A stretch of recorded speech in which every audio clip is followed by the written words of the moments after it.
Alors, bonjour tout le monde. Bienvenue à ces nouvelles réflexions en miroir.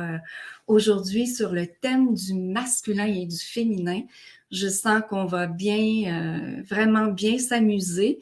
J'ai envie de vous dire tout de suite d'emblée, merci d'être là, que ce soit en direct ou en différé. C'est toujours fort apprécié d'avoir votre présence, mais aussi vos commentaires, vos questions. Donc, d'emblée, je vous invite à noter vos questions parce que à la fin de nos deux interventions à Marie-Odile et moi, on vous demandera vos questions. Donc, c'est toujours très, très intéressant d'avoir votre point de vue sur le sujet ou vos questions. Donc, vous êtes invités à participer. En attendant, vous pouvez déjà me faire des petits coucous pour ceux qui sont là. Ça me permet de voir qui est avec nous. Vous pouvez m'indiquer à quel endroit vous êtes sur la planète. C'est toujours intéressant aussi de voir votre provenance. Et puis, n'oubliez pas que quand vous commentez, moi, à partir de la plateforme de StreamYard, si vous autorisez pas Facebook à me donner accès à votre prénom et à votre photo, mais je vois pas qui commente. Alors, j'ai votre commentaire, j'ai accès à votre commentaire, mais je ne sais pas qui le place. Alors, c'est toujours un peu plus compliqué pour moi. Donc, si vous avez envie, vous pouvez autoriser Facebook à donner accès à vos commentaires et à vos questions. Donc, aujourd'hui, on va parler du féminin masculin. Je vais aller chercher mon invité dans quelques secondes. En attendant, j'ai envie de vous remercier aussi. Vous êtes toujours de plus en plus nombreux à venir sur le groupe Émission. Merci vraiment de votre présence. N'hésitez pas à poser vos questions, à me faire part des champs d'intérêt que vous pouvez avoir, notamment pour les réflexions en miroir, parce que ça m'aidera aussi à cibler les invités qui viendront nous en parler. N'hésitez pas aussi à partager les publications quand vous avez aimé, que ce soit les réflexions en miroir ou les autres publications. C'est comme ça aussi qu'on fait connaître la mission de vie. C'est le but de ce groupe-là, d'aider le plus possible de gens à réaliser leur mission de vie. Et donc, c'est grâce à vous, si vous partagez, qu'on peut atteindre le plus possible de personnes. Alors, merci à l'avance de le faire. Donc, je vais aller voir si tout va bien de mon côté. Donc, je m'installe, je prends quelques minutes pour m'installer et m'assurer que j'ai tout en main pour commencer l'entrevue. Alors, ça va commencer tout bientôt. Alors voilà, je suis prête. Donc, je vais aller chercher Marie-Odile. Bienvenue dans les réflexions en miroir. Bonjour. Bonsoir Marie-Odile. Toi, tu nous parles de Lyon, donc tu es en soirée. Oui. Alors, bienvenue dans les réflexions en miroir. Marie-Odile, tu es psychologue clinicienne donc à Lyon.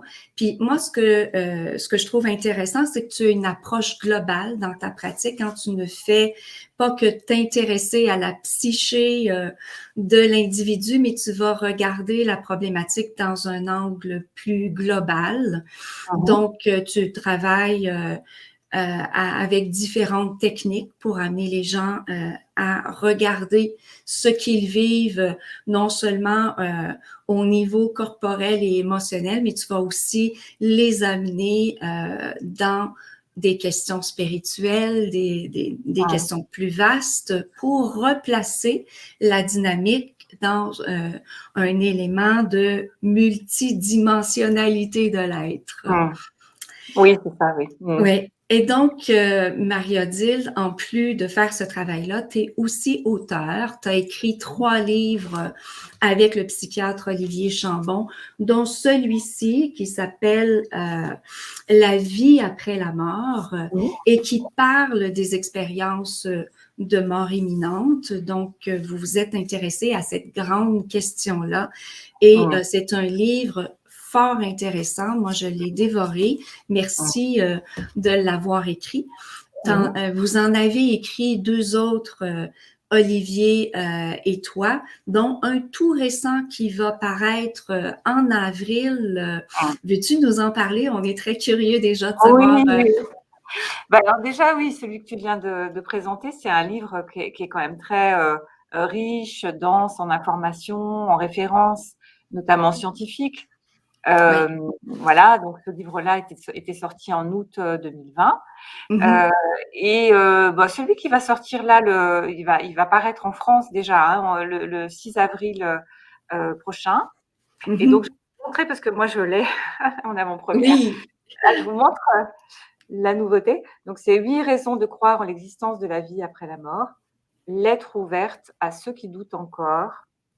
Et ce petit livre-là est un livre qui va être vraiment adressé au plus grand public possible, c'est-à-dire toutes les personnes qui se posent des questions, qui ne sont pas forcément très informées sur le sujet encore, et puis qui, même si elles sont sceptiques, ça peut être très intéressant justement de pouvoir lire ce petit livre parce qu'il y a évidemment des réponses à 8 questions, on va dire basiques, que posent les gens quand on commence à parler du sujet de la vie après la mort. Des questions qui peuvent être très simples, mais auxquelles on ne sait pas forcément toujours répondre. Ouais. Et ça peut d'ailleurs être aussi un livre qui nous aide à pouvoir parler de ce sujet-là avec les gens autour de nous qui ne sont pas forcément encore ouverts et avoir des arguments assez simples et en même temps étayés et référencés. Donc, on ne va pas juste dire bah, c'est ma croyance. Donc voilà, ce livre-là, ce dernier livre est vraiment fait pour ça. Donc, les personnes qui connaissent déjà bien le sujet vont peut-être pas apprendre des choses nouvelles, quoique, on ne sait jamais, hein. Mais elles vont apprendre surtout à pouvoir répondre ou partager ou offrir ce livre justement à des personnes en fin de vie ou à des personnes qui accompagnent des personnes en fin de vie ou tout un chacun, puisque notre grande, on va dire, adressage, c'est ce livre-là, il s'adresse à tous les gens qui vont mourir un jour. Ouais. Et je pense qu'on en fait tous partie. Ouais, exactement. Ouais. Voilà. Alors, un très beau succès à ce petit livre-là qui s'en vient en avril en Europe. Pour les Québécois, on a toujours un petit décalage. On devra être un peu patient pour l'attendre. Et je pense que vers le mois de juin, il devrait être rentré chez nous. Mais en attendant, un bon succès à ce nouveau livre-là. Je prends quelques minutes, Marie-Odile, pour saluer les gens qui sont avec nous. Donc, on a des gens de la Normandie, Laetitia qui est avec nous. On a des gens du Québec qui sont là. Il y a aussi Réjean Nero, que tu connais sans doute, qui est avec nous. Anna, qui est sur l'île de France. Christina, qui est aussi à Paris. Donc, voilà. Alors, on salue ces personnes-là et celles qui s'ajouteront en cours de route. Moi, j'ai envie de te demander, Marie-Odile, tu nous présentes 3 livres qui sont en lien avec la mort. Tu es psychologue. Qu'est-ce qui t'a amené à parler du féminin et du masculin? Qu'est-ce qui t'a amené d'abord et avant tout, parce que c'est souvent la première question que je pose à mes invités, qu'est-ce qui t'a amené à la psychologie? Pourquoi avoir choisi ce champ d'exploration dans ton domaine professionnel? Alors, déjà moi personnellement, j'ai commencé mes études de psychologie relativement tard dans ma vie. J'ai une première vie, on va dire entre guillemets, où j'étais musicienne. Je me suis aussi occupée de mes enfants, j'ai des enfants, voilà et donc j'ai fait, du chant lyrique pendant, des années, quoi, voilà. Donc ça, c'était, mon premier domaine et puis un peu plus tardivement, quand mes enfants ont commencé à être grands, j'avais vraiment envie de repartir un peu dans des études et dans des sujets qui me passionnaient. Mais pour moi, ce qui était le plus passionnant, c'était tout ce qui était autour du développement personnel. J'ai voulu un petit peu faire un travail qui était autour de ça et en même temps, j'ai choisi de faire des études de psychologie, heu, un peu pour pouvoir, avoir on pourrait dire un background, d'études qui soit un socle, qui soit également scientifique et pas, juste, ouvert à certaines thérapies ou certaines, donc en fait, c'était important pour moi d'avoir cet appui, on va dire, universitaire. Je pense que c'était important aussi pour me sentir, prise au sérieux. Heu, mais parallèlement, effectivement, j'étais ouverte à déjà beaucoup de choses, concernant, tout ce qui est transpersonnel, c'est-à-dire, au-delà de juste, le psychisme et le petit moi. Donc mais donc ces études-là, elles ont été, hem, très intéressantes parce que justement, du domaine de la science, on va dire que de toute façon, à l'université, c'est vraiment, étudié comme une science, la psychologie et donc voilà, en fait, c'était ça et puis parce que ça m'a passionnée de reprendre des études et d'avoir ce sorte de défi, d'arriver au bout parce qu'en France, c'est pas si évident que ça quand on reprend, Non. d'arriver à jusqu'au diplôme de psychologue. Voilà et donc je travaille en cabinet libéral, moi, après, en tant que psychologue et je reçois des gens, qui sont, on va dire, tout à fait, dans le champ, de la psychologie, hein. Je reçois pas que des personnes qui sont en recherche spirituelle, pas du tout, hein. Mais il y a parmi mes patients, il y a ce genre de personnes et du coup, ça devient hyper intéressant de pouvoir, échanger avec eux, à ce niveau-là aussi. Ouais, et c'est dans cette même foulée-là de quête de compréhension, j'imagine, de toi, aussi, parce qu'on fait pas tout ce chemin-là, en se Non, laissant mais à ça, l'écart. c'est évident. C'est ça. Et donc, de compréhension de l'humain, aussi, que tu t'es Exactement. intéressée au féminin et au masculin. C'est ça qui t'a amené Alors vers ça? c'est un peu, c'est un petit peu alors j'allais dire pas par hasard, mais hem, en fait, dans mon parcours, j'ai eu l'opportunité de pouvoir avoir des technologies, des techniques par lesquelles, ouvrir, le champ de conscience, le champ de ma conscience et c'est dans une de ces expériences-là que j'ai un jour connecté vraiment des informations très, très, sensibles et riches, autour de ces 2 principes, le Mmh. féminin et le masculin, que je n'avais jamais vraiment perçu de cette façon-là.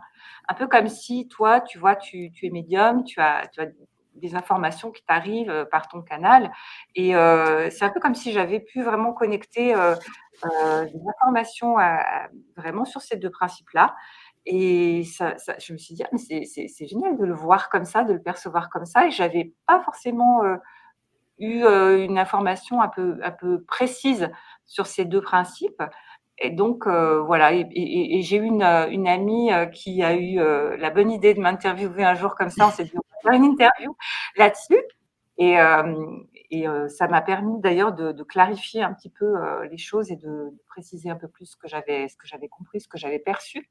Donc moi, la façon dont je vais en parler, c'est ma façon à moi de le percevoir, hein. C'est ma propre Mmh. ça ne veut pas dire que c'est, heu, absolument comme ça, mais c'est une fenêtre de vision sur les 2 principes-là.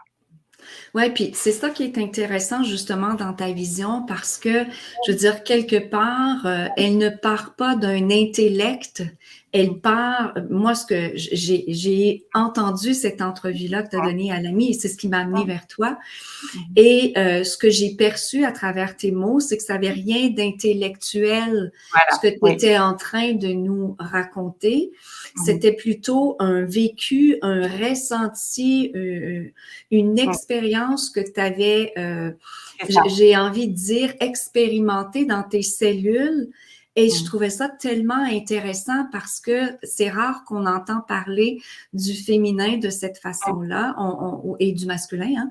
On a plutôt tendance à avoir des concepts très intello. Et Oui, là, on s'y perd un petit peu. c'est vrai. Ouais. C'est vrai. Alors, c'est sûr que les 2 principes, on peut les définir, de façon, voilà, très théorique et Mhm. et en effet, en fait, moi, c'était plutôt complètement l'inverse, comme tu dis. C'était vraiment, c'est comme si tu avais une boule d'informations, tu vois, qui t'arrive avec tout dedans et puis après, toi, tu déroules le fil, la pelote et pour pouvoir mettre des mots dessus, pour pouvoir justement, transmettre et communiquer un petit peu, ce que tu as senti, ce que tu as compris dans une compréhension qui est pas intellectuelle, mais de l'ordre du ressenti. Voilà. Ouais. Ouais, donc Ouais, puis avant d'entrer sur le contenu de ces sensations-là entre le masculin et le féminin, j'aimerais ça peut-être qu'on parle de cette expérience-là. Donc, tu te retrouves un jour, tu es dans, on va le dire comme ça, hein, un état oui, modifié de la conscience, oui, c'est c'est bien ça. ça? Oui, Ouais. c'est ça exactement, voilà et Mhm. et en fait, dans ces états-là, justement, en fait, tu n'es plus dans un état réduit qui fait que ça reste, hem, comment on pourrait dire? Filtré par le mental, mais au contraire, tu es dans un état où tu vas réceptionner, des informations dans des champs justement d'information et de conscience qui sont au-delà de ce qu'on capte, habituellement, Mhm. en état réduit ou ordinaire de conscience. Et en fait, c'est vraiment, quelque chose qui arrive comme ça. C'est vraiment comme si quelque chose t'était montré, alors je sais pas pourquoi ce jour-là comme ça, Mhm. c'est voilà, c'est comme ça, j'en sais rien. Mais Mhm. en tous les cas, c'était un tu vois, c'est un peu de l'ordre de, «Ah, ça y est, je comprends», mais Mhm. une compréhension beaucoup plus expérimentale, voilà et ressentie, plus, hem, ouais, de l'ordre de la de d'une sorte de savoir, qui n'est pas, mental justement, qui n'est pas, Mhm. donc ça change tout parce que tu le comprends comme tu dis dans tes cellules, quoi. Mmh. Ouais. Mmh. Ouais, puis je veux dire, bon, j'imagine que quelque part, quand tu dis, ben, je sais pas pourquoi c'est arrivé ce jour-là, ben, quelque part, il y avait une base d'intérêt ou une question derrière où tu cherchais à comprendre quelque chose, que ce soit Mmh. pour toi ou Oui, c'est sûr. dans Mmh. ta pratique, hein? Mmh Mmh. mh. Oui, de toute façon, et on va en parler toutes les 2. Toi aussi tu vas en parler tout à l'heure, mais la compréhension en fait de ces 2 principes, elle nous sert aussi pour nous à notre propre équilibre, et à notre propre, comment on pourrait dire? Potentialité, de création. Parce qu'on va voir que ces 2 principes justement, c'est des principes créateurs. Oui. Et que toute création, enfin, il participe de la création de partout, en fait. C'est le cœur de la création, ces 2 principes. Ouais. Et moi, je veux dire, quand je t'entends dire ça, il y a quelque chose qui vibre à l'intérieur de moi, hein. Je veux dire, ça connecte. Et justement, ben, heu, comment tu décrirais le féminin? Parce que tu parles de création et ça m'amène là, quoique le masculin est aussi créateur, hein, mais comment tu décrirais le féminin, toi? Alors, écoute, ce qu'on va faire, c'est que parce que j'ai quand même noté quelques quelques mots parce que c'est vrai que c'est très, très, très riche et la compréhension, en fait, alors, je pense que les gens qui vont nous écouter connaissent déjà, malgré tout, Mmh. entendu parler des 2 principes. Mais ce qui est intéressant, c'est de ressentir, en fait, par les mots, ce qu'il y a derrière aussi. Donc le féminin, pour moi, en fait, ce qui peut être intéressant, c'est toujours de le voir en contraste après avec le masculin, hein. C'est vrai que là, on va parler du féminin, mais après tout le contraste sera avec Oui. le masculin. Donc le féminin, le principe féminin, c'est ce qu'on appelle le yin aussi, le yin et Mmh. le yang. Donc en fait, c'est en nous, c'est notre puissance. C'est ce qui vient de la terre et qui monte, ce serait une énergie qui monte en nous. Mmh. Et il y a quelque chose de l'ordre de, mmh, de la substance, en fait. C'est la substance qui, qui est toute la substance de tout, quoi, en fait. Ce qui remplit, Mmh. hein, ce qui remplit, en fait. Et du coup, si tu perçois ça comme ça, tu comprends qu'en fait, le féminin, c'est infini. Il n'y a pas justement de limite. C'est quelque Mmh. chose qui est complètement étendu. Hem, du coup, ça dans la sensation, quand on commence à se connecter à ça, on peut sentir que c'est quelque chose qui est de l'ordre justement, du ressenti en nous, de l'intuition, et de l'immédiat. C'est vraiment pour moi, le mot substance, ça va être le mot qui va être le plus juste, on va dire, à poser sur ce principe féminin. C'est quelque chose qui est passif, c'est pas le Mmh. mouvement féminin. Mmh. Heu, une étendue. Alors les mots que j'avais posés aussi, c'était, réception, Mmh. le contenu de quelque chose. C'est ce qui est aussi, la dilatation. Tu vois? Tout ce qui peut ouvrir comme ça. Ouvrir, c'est le féminin. Il y a aussi évidemment la douceur, le liant, Mmh. la souplesse, hem, laisser être. Ça, c'est le principe féminin. C'est un principe aussi qui est de l'ordre d'éléments de la terre et de l'eau. Mmh. Hein, il y a vraiment cette idée que le féminin, c'est comme la source en fait, c'est fluide, il y a quelque chose qui coule. Donc vous voyez, là en fait, je suis en train simplement de mettre des mots sur des choses ressenties et c'est Mmh. un langage toujours un peu limitant, hein, mais voilà, en connectant Mmh. juste aux mots comme ça ou à la sensation que ça fait quand vous entendez les mots, vous pouvez vraiment sentir ce que c'est que ce féminin et sentir que ça existe en vous évidemment. Mmh. Heu parce qu'on va dire quand même que ces 2 principes-là, nous les avons tous en nous, les 2. Si on est une Mmh. femme, on a du principe féminin, mais aussi du principe masculin et si on est un homme, on a du principe masculin, mais bien sûr aussi du principe féminin. C'est 2 principes qui sont totalement, reliés en nous, hein. Donc en fait, le féminin, c'est aussi ce qui monte, c'est ce que je disais tout à l'heure, ça part du bas et ça monte. C'est ce qui nourrit, c'est ce qui pose aussi, ce qui calme. Hem, c'est aussi de l'ordre de quelque chose qui peut être comme une infusion. Mmh. Voilà, quelque chose qui voilà, tu vois, en fait, quand on dit quelque chose qui infuse comme ça. Hem, on pourrait dans le corps, se dire le féminin, c'est plus dans le ventre. C'est Mmh. le ventre et sentir son ventre, en fait, pour les femmes, c'est vraiment se connecter justement à leur puissance du féminin. Mmh. Hem, tu vois, j'ai une métaphore aussi, parle du masculin et du féminin et j'aime beaucoup cette métaphore. C'est pour moi le flacon et le parfum. Donc Mmh. le féminin, c'est le parfum. Et on peut aussi, tu sais, il y a aussi cette, symbolique de la coupe Mmh. qui reçoit. Donc c'est la Ouais. réceptivité vraiment de la coupe. Mais d'ailleurs, le corps de la femme, c'est ça, hein, il le reçoit, comme une coupe. C'est Ouais, ça, exactement. Voilà, c'est ouais. ça. Mmh. Et qu'est-ce qu'on pourrait dire encore? On pourrait dire aussi, par exemple, tu vois, dans le langage, le principe féminin, ce serait la voyelle, les voyelles. Mmh. On chante, tu vois, on chante sur les voyelles, on chante pas sur les consonnes, on chante sur Mmh. les voyelles. C'est ce qui s'étale, c'est ce qui remplit, c'est ce plein, en fait. Mmh. Et hem et donc la mélodie, quoi. Dans une musique, ce serait plutôt la mélodie. Et puis c'est ce qui va, de l'extérieur vers l'intérieur. Voilà, le féminin Mmh. à l'intérieur. Ouais. Et je crois que tu vas parler de ça tout à l'heure aussi. Oui. Extérieur-intérieur Oui. et voilà. On pourrait aussi dire c'est en lien avec la lune, la nuit, Mmh. le cercle.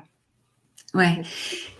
Et je me permets de faire une petite parenthèse parce que peut-être que tu observes la même chose de ton côté, mais quand on dit féminin la nuit, on a tendance à dire féminin, c'est sombre. Oui. Et cette association-là, on n'aime pas ça, hein? On se dit: Mmh. «Ah, Oui, parce qu'en plus de mmh, ça, si tu veux, mmh, c'est comme des polarités, ces 2 principes. Et Mhm. le féminin, c'est la polarité moins. Ouais, Donc on est toujours c'est vrai, il y a le truc la nuit, c'est le ouais, moins, je crois qu'aussi il y a le côté du froid aussi, hein. ouais. Hem, mais il faut qu'on comprenne qu'en fait, heu, dans un monde de dualité, hem, tout, existe avec, son Mhm. opposé, Ouais. justement sa polarité opposée et Mm. donc en fait, ce n'est pas négatif quand on dit le moins et le plus, c'est comme Mm. dans une pièce où tu as un pôle moins et un pôle Mm. plus, il est hors de question de dire il y en a un qui est en dessous de l'autre parce qu'on va comprendre que Mm. ces 2 principes-là sont totalement indissociables en réalité. C'est un grand paradoxe de se dire que, ils sont à la fois totalement distincts et à la fois, totalement indissociables, comme si, l'un engendre l'autre. Mhm. Ça, je l'ai vraiment senti justement dans mon expérience dont je te parle. J'ai vraiment compris, je me suis dit: «Mais en fait, dès qu'il y en a un, il y a l'autre Ouais. et c'est juste indissociable, c'est impossible» et ce qui est rigolo, c'est qu'en fait, ils sont malgré tout totalement distincts et totalement, différents et en même temps, totalement reliés. Ouais. Donc c'est magique, hein. C'est vrai que quand on comprend ça, on se dit: «Mais waouh!» En fait, il y a pas du tout, une domination de l'un sur l'autre. On n'est pas du tout là-dedans. C'est un mariage alchimique. Tu sais, Jung parle de Ouais. d'éros de Mhm. ces 2 principes, animus et anima. Donc voilà, sur le féminin, écoute, je pense que j'ai déjà dit pas mal, ah oui, on pourrait aussi dire, le féminin, il est en lien, avec le ressenti et tout ce qui serait lié, tu vois, à l'hémisphère droit du cerveau Mhm. et le côté gauche du corps. Ouais, c'est la Ouais, créativité, c'est le ouais, créativité, mais ouais, dans le principe de créativité, parce qu'on va voir que le masculin, c'est ce qui va mettre justement dans la matière, ce qui c'est va ça, c'est créer. ça. Ouais. Voilà. Donc le féminin, heu ce qu'il adore, c'est Mmh. s'abandonner c'est une substance et Ouais. se laisser emmener justement, Mmh. un principe masculin qui lui si tu veux, je continue sur le masculin maintenant? Oui! Ah oui, Ouais? oui, oui, vas-y, c'était tellement bien lancé. Parce qu'on a envie maintenant de se dire Oui. alors, OK, on voit le féminin ce que c'est, mais Mmh. alors le masculin? Donc le masculin en fait, moi je trouve ça tellement beau quoi, ces 2 principes, hem, moi en fait surtout quand j'ai compris le principe masculin, ça a changé totalement ma vision, justement de l'homme, en fait, en tant que Mmh. et j'ai vraiment compris des choses sur, cette sorte de ligne. En fait, le masculin, c'est vraiment la ligne. C'est ce qui va, pouvoir mettre un contour autour de cette substance pour en faire une forme et pouvoir créer quelque chose avec ça, tu vois? Mmh mh. Et ça va amener à comme un contour, un contenant, donc quelque chose Mmh. de très sécurisant en même temps. Sur quoi on peut s'appuyer, sur quoi on peut avec quoi on peut être étayé. Ça va donner une direction, le masculin. Mmh. Le masculin, en fait, c'est aussi ce qui sépare. Tchouk, tu vois? Il y Mmh. a un tranchant comme ça, il y a quelque chose il y a une ligne, en fait. C'est ce qui peut faire que 2 choses soient séparées. Hem, il y a aussi, ça peut être vraiment, un support. Je reprends tous mes mots parce que je peux en oublier, mais donc le masculin, c'est ce qui est l'action, Mmh mh. la contraction aussi. Tu vois, tout à l'heure, on voyait le féminin qui était dans la détente et l'étendue, la Ouais. contraction, c'est le masculin. Mais tu vois que pour respirer, il faut des contractions et Mmh. des en permanence, en fait. Hein, c'est des pulsations. Donc ce masculin, c'est aussi faire, agir. Mmh. Ça, on l'a tous en nous, Oui. cette dimension-là de l'agir, du faire. Ça Mmh. emmène, ça va dans une direction, tu vois, c'est ça hop, on va pénétrer, pénétrer, Mmh. et pour féconder. Il y a aussi ce côté Ouais. féconder, avec le masculin Mmh. et en fait, il est très lié à, justement le mental. Le masculin, c'est vraiment dans le corps, c'est la tête, hein. Mmh mh. C'est ce qui c'est l'intellectuel, c'est la formation. Donc, si tu veux, le pendant féminin serait l'énergie et le masculin, la formation, en fait. Et justement, ce qui est très mental, c'est cérébral, et donc côté gauche, hémisphère gauche du cerveau, et côté droit du corps, du coup. Mmh. Donc en fait, il a une capacité de dureté, de tranchant, mais alors ça peut être aussi, tu vois, quand on parle de ligne ou de contour, de limite, ça peut être une limite très fine, hein. Ça peut être Mmh. un masculin très fin, c'est pas forcément, le truc, comme ça, costaud, et ça peut être ça aussi. Mmh. Mais il y a vraiment, après, c'est ça qui est magique aussi, c'est que le masculin, c'est pas, il y a des millions d'expressions de masculin, hein. C'est magique, hein, quand on voit ça. Donc, au niveau si tu veux, des éléments, ce serait plus, l'air et le feu. Mmh. Ça vient du haut et ça descend. Il y a vraiment ce truc-là, tu vois la Ouais. ligne qui descend, et donc l'énergie, autant le féminin, c'était la mer, tu vois, la mer, et puis l'énergie qui monte, et le masculin, c'est vraiment le père à l'énergie qui Mmh. descend. Voilà. Donc maintenant, si tu allies les 2, tu vois, tu as le pouvoir. Le masculin, c'est le pouvoir. Oui. Le féminin, c'est la puissance. Ouais. Tu as les 2 ensemble, Mmh. pouvoir et puissance, voilà nos principes créateurs, en fait. Ouais. Ça, c'est voilà, quand on sent ça en soi, je peux te dire que on se dit: «OK, d'accord, là j'ai une capacité à pouvoir, agir et être souverain dans mon royaume, ou souveraine dans mon royaume», Mmh. et c'est 2 principes, Ouais. jamais l'un sans l'autre, en fait.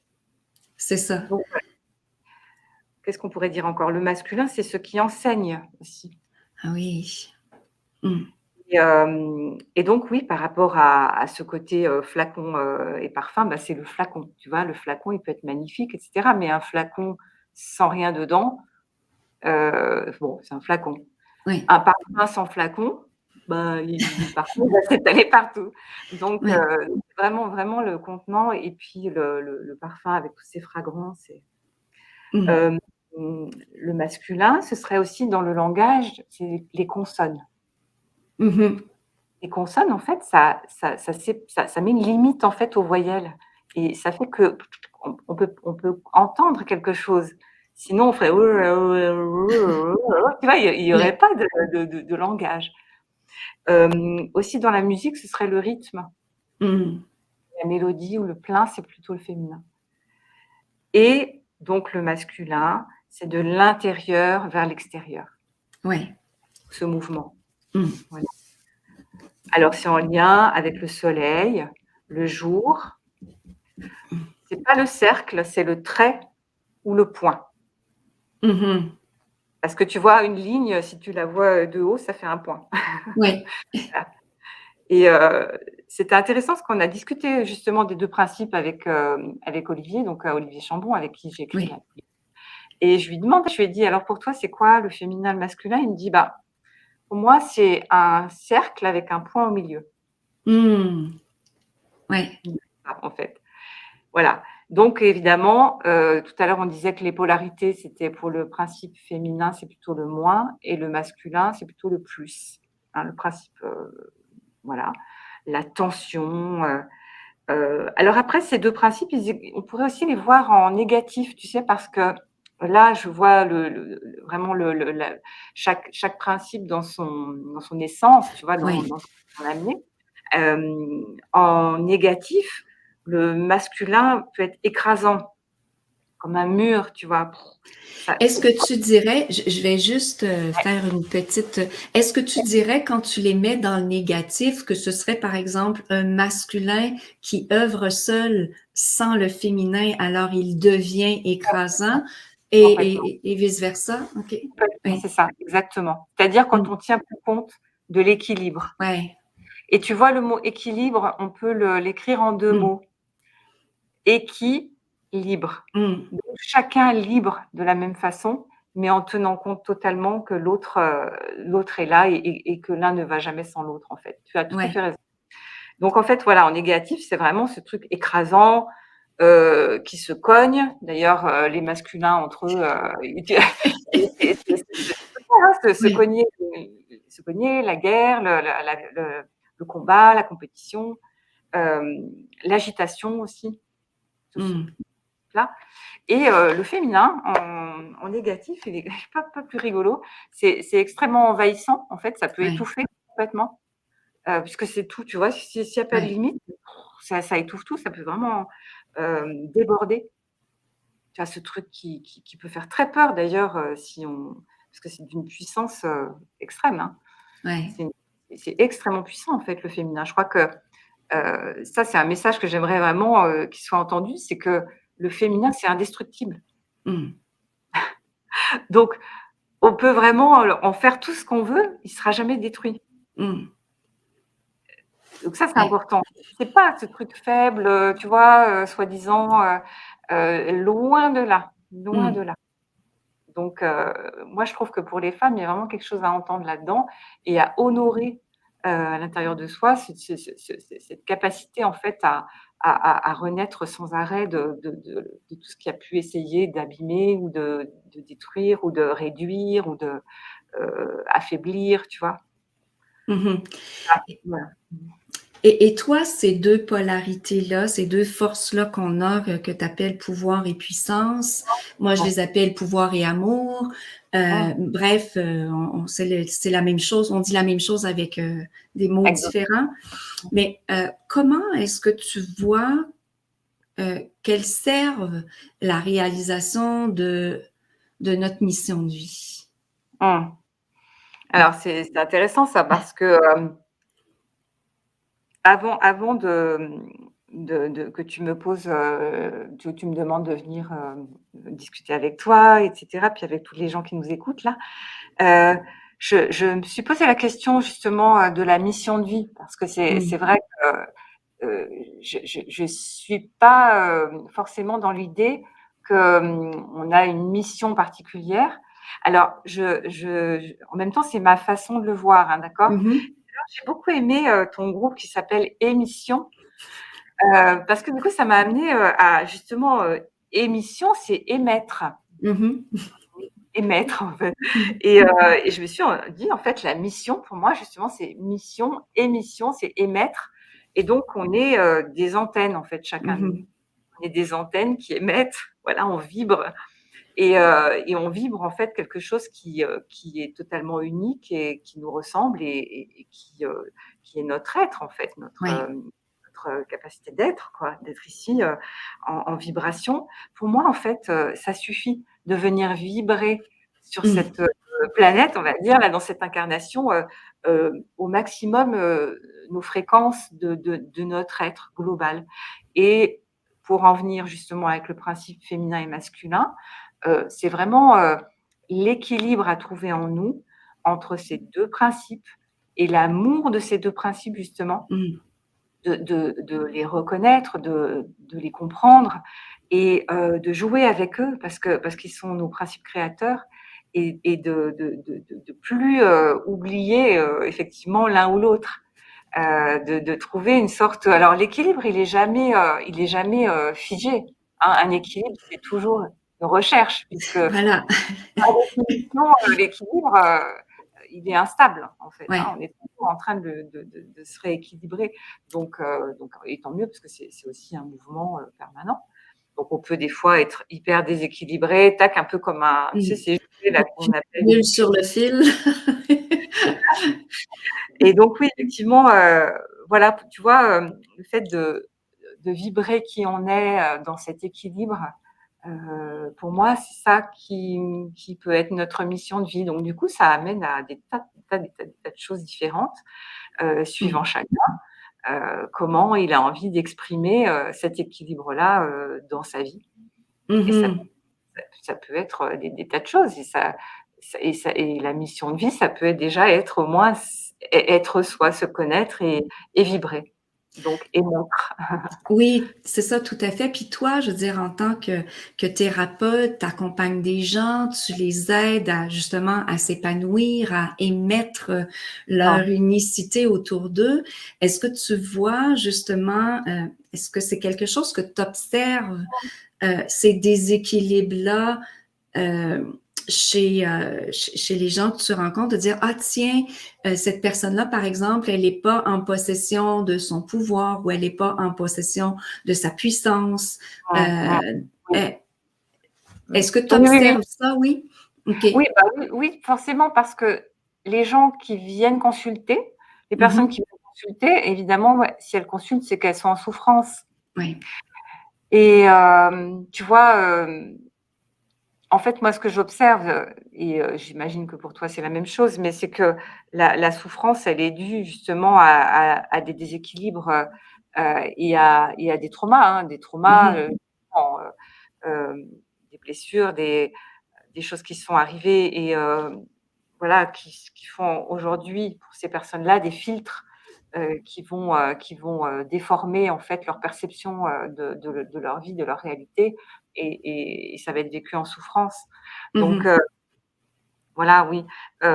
Donc en fait, alors je sais plus la question, attends, je suis en train de regarder de Ben, je te demandais si tu observais ce déséquilibre-là, oui, si voilà. pour toi, chez certaines personnes, c'est plus flagrant que quelque part, il y a Ouais. une quête soit de son pouvoir ou soit de sa puissance derrière la Oui. souffrance qu'elle peut Oui, c'est avoir. ça. En fait, je dirais que c'est lié aussi beaucoup à la souffrance, est aussi liée à des croyances fausses sur Mmh. soi et Oui. notamment, justement sur ce pouvoir ou cette puissance, de croire qu'on n'a aucune capacité, de croire Mmh. on n'a pas justement de puissance, on est en dessous des autres, de croire qu'on n'a pas d'intérêt, de croire que, hem, voilà, ouais, il y a tellement de croyances, Mmh. limitantes chez chacun de nous, dues à des expériences, difficiles, hein, c'est pas et souvent ces croyances, bah, elles se sont mises en place dans l'enfance avec une pensée d'enfant sur ce qui se Ouais. passe, tu vois? Et Mmh. elles sont encore présentes, quand on est adulte alors qu'on a grandi et qu'on serait capable peut-être de voir les choses différemment si on les vivait maintenant. Mmh. Mais ouais, ouais, ouais, c'est sûr que, c'est aussi dû, en effet à ces croyances heu, j'allais dire oui, le déséquilibre, mais croyances qu'on n'incarne pas vraiment, ce féminin ou ce masculin alors que c'est ce qu'on est, par essence. Donc Ouais. c'est pour ça que c'est si important de les reconnaître et de les incarner après, de Mmh. les sentir vraiment, hein, pas juste intellectuellement, mais de les sentir en soi. Ouais, et c'est là tout le défi, hein, parce qu'on est conditionné et on est emmuré aussi dans ces croyances-là, puis ça devient notre réalité. Oui. Donc, c'est ce féminin et ce masculin, on a avantage à aller les connaître un peu plus concrètement. Puis là-dessus, je te remercie de venir nous partager cette vision-là parce que ça rend ça Mmh. beaucoup plus clair. Mmh. Toi, dans ta vie, le fait d'avoir vécu cette expérience-là où tu as mieux compris qui était ton féminin et qui était ce masculin. Tu Mmh. disais tout à l'heure que ça a changé notamment ta perception des hommes, mais qu'est-ce Mmh. que ça a changé pour toi dans ta vie? Alors et bah, ça a changé que, déjà, la perception de la beauté de ces 2 principes, Mmh. m'a vraiment invitée à comme je te disais tout à l'heure, j'aime bien ce mot, les célébrer ou les honorer en moi, Mmh. et à les vibrer, de façon joyeuse, tu vois? Autant mon masculin que mon féminin Mmh. et alors pour moi personnellement, ça m'a vraiment ouvert plus sur mon principe masculin et de l'assumer, vraiment en pouvant, pardon, Mmh. apprendre à poser plus facilement mes limites.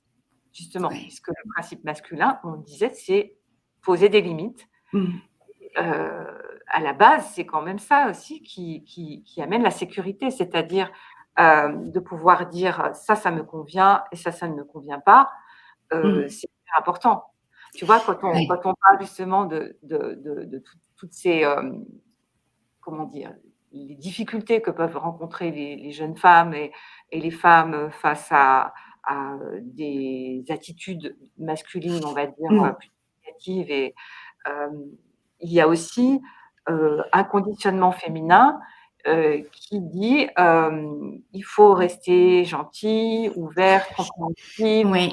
et à un moment pouvoir dire: "Écoute, ça, c'est stop, Mmh. ça non, ça je veux pas"».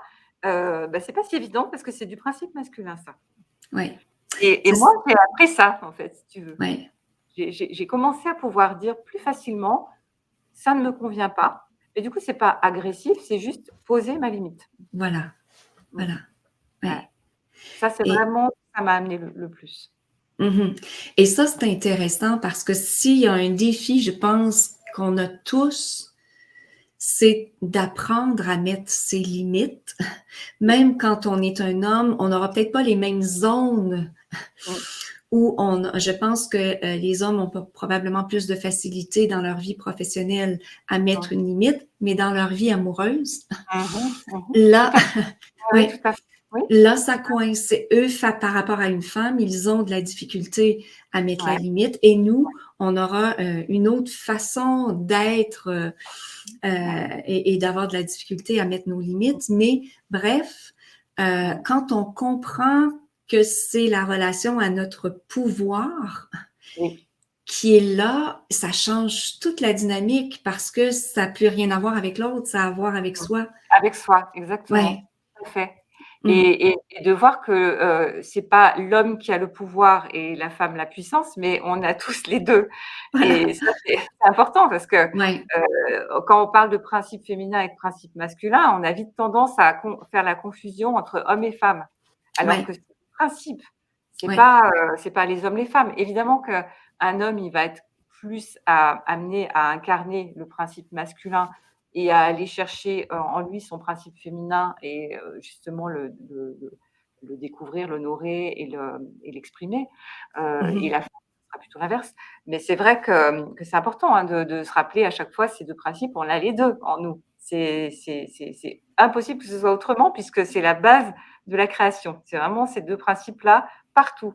Si tu veux, tu regardes partout, il y a tout ce qui a une forme et a quelque chose qui remplit cette forme et quelque chose qui la limite. Donc Ouais. c'est vraiment ça. Mmh. Et Mmh. tu as raison d'amener ça. Puis, est-ce que tu penses que si on avait un changement, dans notre éducation, dans le regard qu'on a sur soi et sur la manière de regarder l'autre, est-ce que tu penses que c'est quelque chose qu'on devrait apprendre plus tôt Mmh. dans, quand on arrive sur la terre, Mmh mh. de connaître ces 2 forces-là à l'intérieur de nous? Oui, bien sûr. Bien sûr, Ouais. parce que c'est vrai que, tu vois, du coup, là, on parlait des conditionnements. Alors, on est en pleine mutation et c'est Mmh. pour ça que ça tiraille dans tous les sens. On est en pleine mutation, des compréhensions autour des 2 principes et justement du féminin, du masculin, au point que des fois on s'y retrouve plus. Moi, je vois aussi les hommes, qui viennent consulter et c'est pareil, des fois ils sont plus du tout en lien avec le conditionnement enfin voilà, qu'on leur a dit: «Ah Mmh.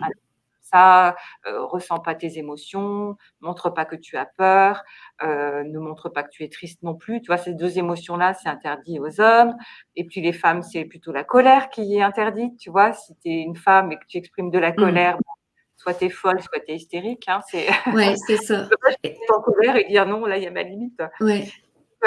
Bien sûr que si, à un enfant, on lui transmet, en toi, il y a 2, on pourrait dire 2 grandes, je sais pas, lignes ou forces, qui se Mmh. développent.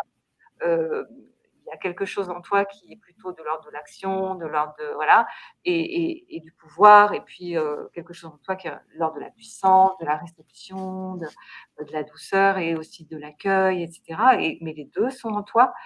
C'est sûr qu'on se re déjà, on reconnaîtrait en soi, mais on reconnaîtrait aussi plus en l'autre Mmh mh. et ça serait beaucoup plus facile peut-être déjà de reconnaître ses émotions, de les exprimer et justement de poser ses limites. Parce que Mmh. tu vois, la véritable autorité, elle est là, que ce Ouais. soit chez un homme ou une femme.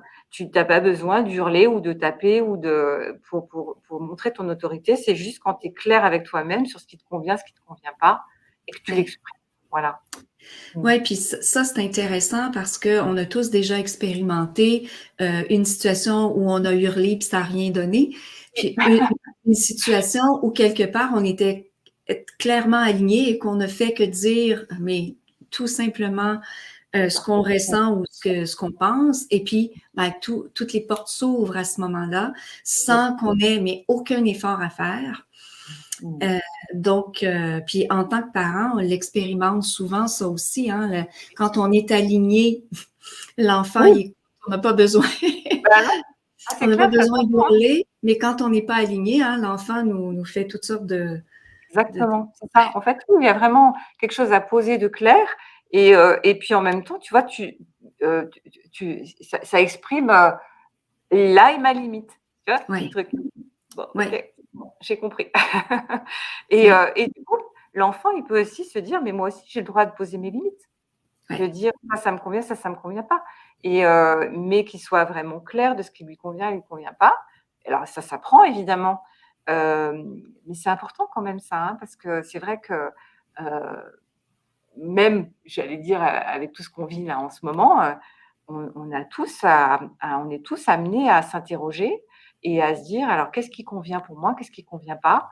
Et qu'est-ce que j'ai envie de poser pour moi ou pas?» Et ça, c'est important parce que on parlait de souveraineté tout à l'heure, c'est ça part vraiment de là, hein. C'est ouais. dans mon propre royaume, qu'est-ce que j'accepte, qu'est-ce que j'accepte pas? Ouais, et je pense, ça nous amène déjà, on aurait pu encore parler très très longtemps, ça m'amène déjà à la dernière question. Pour toi, justement, tu parles de royaume, puis je trouve ça tellement intéressant d'être souverain dans ce royaume-là. Est-ce que pour toi, ben, ce sera un peu ça, cette mission de vie qu'on aurait, d'apprendre à se connaître, se reconnaître pour pouvoir mettre ce rayonnement-là au service de la collectivité. Est-ce que pour toi, Ouais. ce sera un peu ça, la mission de Oui. vie? Ah oui, oui, tout à fait, je pense que c'est le défi de toute vie. Mmh. C'est d'aller à la rencontre de soi et je crois que ça, c'est quelque chose qui te tient à cœur aussi, d'aller à la rencontre de soi, mais de façon très, tendre, de façon très, bienveillante, indulgente, une reconnaissance, parce que c'est difficile de dire aimer qui on est parce que Mmh. aimer, c'est prendre qui on est, comme on est et et aller justement commencer j'ai envie de dire élever ça en soi, tu vois? Élever comme on est même comme on élève un enfant, on dit élever un enfant, Oui, c'est l'élever et le vibrer, tu vois? Dire: «Voilà qui je suis» et j'ai de la joie à exprimer qui je suis, comme je suis, avec, pas forcément parfaite, parce que justement, en fait, reconnaître qui on est, c'est sûrement pas être parfait. non, Et au contraire, c'est aller accueillir tout ce qui est en nous et dire, «OK, ça c'est moi et voilà, j'ai envie de vibrer comme ça et c'est joyeux». En fait, oui. pour moi, il y a un signe quand même fondamental à écouter en soi, c'est quand il y a de l'enthousiasme ou de la joie. Ça montre que là, je touche vraiment qui je suis et heu Oui. et wouh! Ça donne juste envie de jouer quoi après, de chanter, de danser, de Mmh. voilà, bien, hem et là, c'est super la vie, peut vraiment se jouer comme ça, hein. Tout à fait. Puis je veux dire, je reprends un mot que tu as dit, quand tu dis on élève un enfant, on a tendance à vouloir l'élever, c'est-à-dire dans la matière, lui donner les bonnes règles pour qu'il fonctionne dans la matière. Mais je veux dire, je pense que si on prend le sens global de ce que c'est élever un enfant, c'est l'élever dans son royaume, l'aider à se Ouais. connaître pour rayonner. Mais en fait, c'est aussi le boulot qu'on a à faire pour soi. Hein, Mmh. ouais, Ouais, puis tu vois, regarde, c'est pareil, un enfant, tu as les 2 principes en fait pour le guider et l'élever. Tu as mmh, quand même un oui, cadre et des règles, et il en faut des règles et oui, puis tu as après justement toute cette souplesse et cette, mmh, fluidité, cet amour, cette douceur, dont il a besoin autant, hein, que du cadre. oui. Donc c'est vraiment les 2. Tu peux pas dissocier l'un de l'autre. Non, tout à Et c'est fait. Mais écoute, Marie-Odile, merci infiniment pour tes réponses. C'est comme je l'ai dit, il va falloir que je te réinvite si tu as envie. parce Avec parce qu'on plaisir, écoute, hein, c'est toujours très agréable. Ah ben merci parce que il y aurait encore beaucoup de matière à Ouais. continuer. Ouais. Donc maintenant, on va inverser les rôles. Ça va être toi qui va devenir l'intervieweuse et moi je vais répondre dans la mesure du possible à tes questions. Ouais, ouais. Avec plaisir, parce que du coup, tu m'as un petit peu aidée pour les questions et en même temps, justement, on va un petit peu voir en fonction de ce qui vient, si je vais un petit peu aussi te poser mes questions, on va dire, avec plus d'inspiration qui m'est personnelle. Mais la première question, elle ressemble un petit peu à ce que tu m'as demandé tout à l'heure, c'est-à-dire, toi, tu es médium. Mm. Donc, alors on disait, il y a quand même un grand fossé entre la communication avec les morts et le féminin et le masculin. Mm. Voilà, on discute de ça aujourd'hui. Alors, comment est-ce que toi, tu en es venu à t'intéresser à ces 2 grandes énergies? Toi, tu parles d'énergie. Moi, je parlais de principe tout à l'heure, mais pour toi, c'est plus énergie. Alors, Mm. Mais écoute, c'est intéressant de voir que nos parcours s'entrecoupent, hein. On s'est toutes les deux intéressées, comme on le disait avant la rencontre, à la mort, hein. Tu le soulignais, dans nos parcours, on a parlé de la mort et on en arrive au féminin et au masculin. En fait, un peu comme toi, hein, j'ai envie de dire, c'est presque... bon, je crois pas au hasard, mais j'ai envie de dire, c'est pas une volonté de mon petit moi qui m'a amené à m'intéresser directement au féminin et au masculin. Je suis en quête personnelle de sens sur ma vie depuis très, très longtemps. Et j'avais lu le livre des 5 grandes blessures qui empêchent d'être soi de Madame Lise Bourbeau. Et ça a été un tournant. J'ai fait un grand chemin dans ma vie. J'ai trouvé ma blessure, j'ai compris des choses, j'ai guéri. J'ai fait vraiment un grand questionnement. Mais j'en suis arrivée dans ma vie à une étape de frustration totale parce que même si je connaissais ma blessure, même si j'avais fait un grand processus pour comprendre, même si quand je vivais la blessure, j'étais capable d'identifier et de comprendre d'où ça venait, je continuais de vivre de la blessure et un jour, j'étais dans un état de frustration, mais totale, en me disant, mais ça me donne quoi de savoir tout ça? Si je continue d'en vivre, mais le but derrière ça, c'est d'avoir l'impression d'avancer et non pas de faire du surplace. Donc, pour me calmer les esprits, je suis allée méditer, non pas en cherchant une réponse, mais je suis allée méditer simplement pour retrouver un état de paix intérieure parce que j'étais frustrée. Et dans la méditation, j'ai entendu en moi, et quand je dis j'ai entendu, c'est pas dans mes oreilles, hein, c'est un peu comme l'expérience que tu as pu vivre, c'est un autre état de conscience qui arrive et là, la clarté s'installe et tu dis « Ah, mais oui, je comprends, je sais pourquoi je vis cette frustration-là. » Et ce que j'ai entendu en moi, mais c'est « Sylvie, tu regardes pas au bon endroit. » Quand tu nourris l'énergie de la blessure, tes pensées sont focalisées sur la blessure et puisque la pensée crée, eh bien, dans ta vie, tu recrées constamment de la blessure puisque tes pensées sont focalisées là-dessus. Alors, moi, j'ai trouvé ça d'une logique implacable et à ce moment-là, on m'a montré ce qui est venu comme terme, les 5 grandes leçons qu'il y avait derrière les blessures.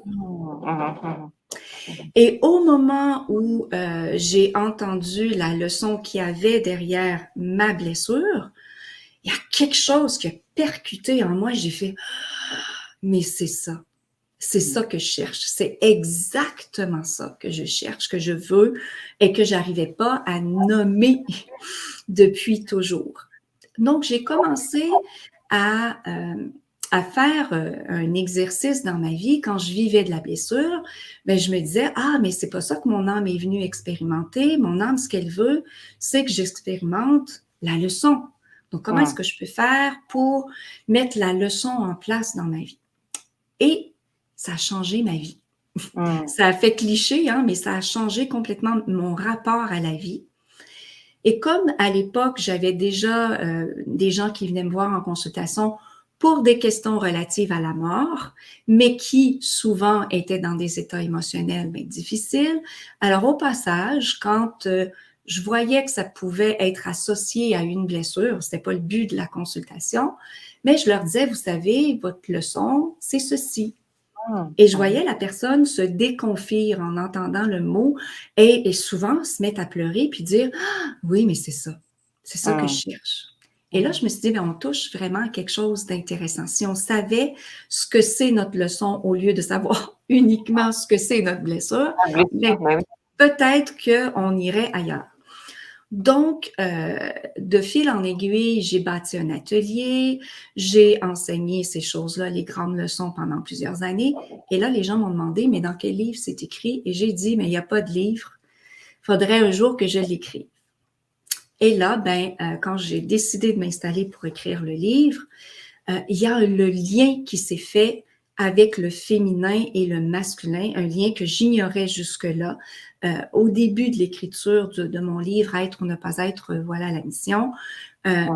Et le lien s'est fait avec le féminin et le masculin. Et là, j'ai fait, mais vraiment, mais j'ai tombé en bas de ma chaise. Je me suis dit, mais c'est tellement logique d'associer ces blessures-là au féminin et au masculin, parce que finalement, comme tu le disais tout à l'heure, ces ressources-là, elles sont en nous, qu'on les appelle polarité, qu'on les appelle force, énergie, elles sont à l'intérieur de nous. Ça veut donc dire qu'il y a quelque chose, il y a un voile qui nous empêche d'accéder à ça. Et ce voile-là, moi, je l'appelle la blessure. Oui, c'est ça. D'accord. Ouais. Ok. D'accord, d'accord. Donc, en fait, oui, effectivement, tu parles. Alors, mais c'est un petit peu la même question, mais on va peut-être développer un peu. Tu parles des 5 grandes blessures. Donc, c'est les blessures essentielles hein, qui sont abordées par le psychiatre américain John Pierrakos. Hein. Oui. C'est toi qui m'as amené là, parce qu'en fait, effectivement, on connaît plus peut-être le livre de Bourbeau, qui est très, très connu, avec les 5 Oui. blessures. Et je suis allée voir du coup Pierrakos, qui c'était. Et j'ai remarqué d'ailleurs qu'il avait établi plus, 8. pas Ouais. 5, il y en a plus que 5. Il y en a 8 blessures, lui. Il y en a 8, Ouais. voilà. Ouais. Alors peut-être tu pourrais redétailler ce que c'est. Et donc tu parles de ces blessures, mais quel est le lien justement avec le féminin et le masculin de façon plus concrète? Ouais.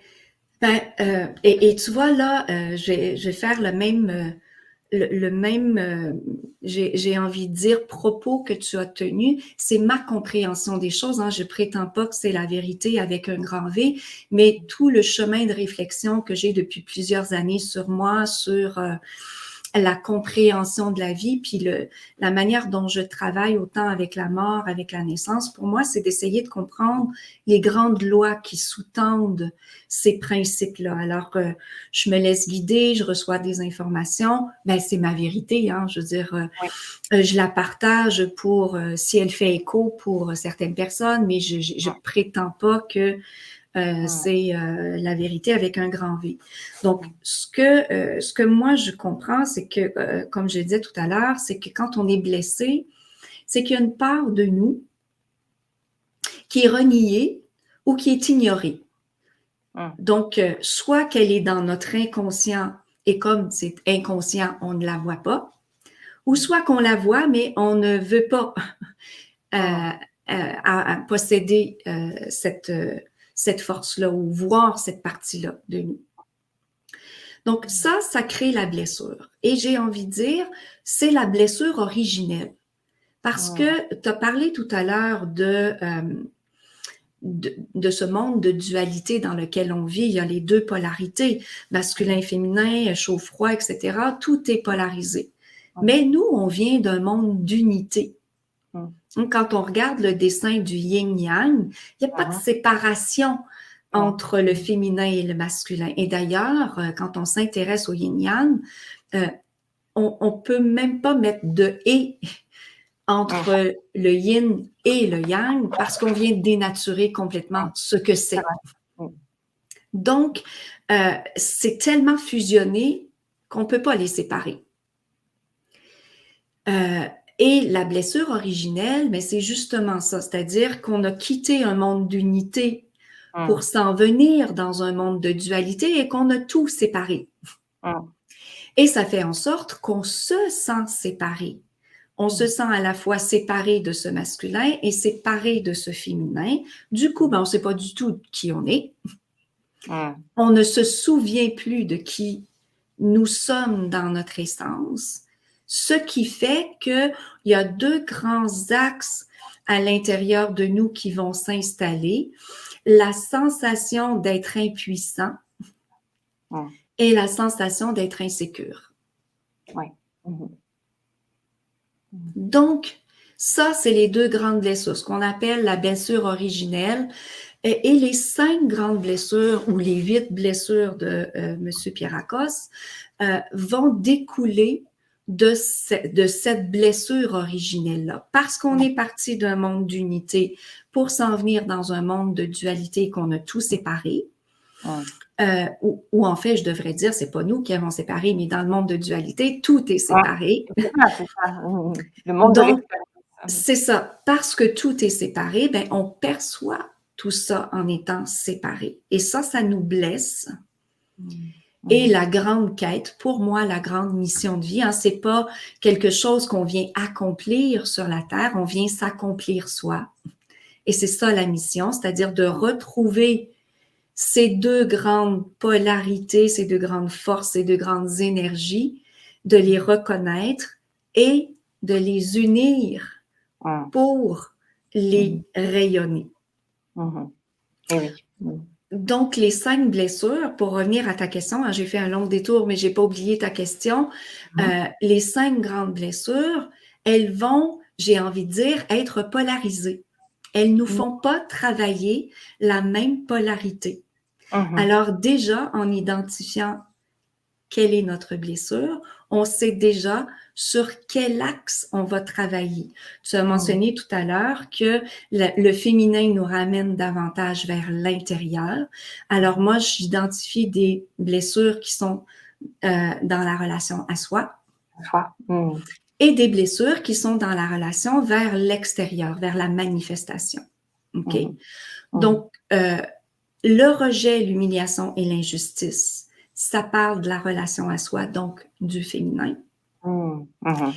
Et l'abandon et la trahison, ça parle de la relation vers l'extérieur, donc elles sont de polarité masculine. OK? Et là, tu vois, ça nous donne déjà une autre façon d'entrer en relation avec ces blessures-là. Parce que moi, c'est là où j'ai vraiment percuté quand je t'ai entendu te parler de substance et de limites. Et je me suis dit, mais c'est exactement ça. Parce que rejet, humiliation et injustice, ils nous font travailler notre substance.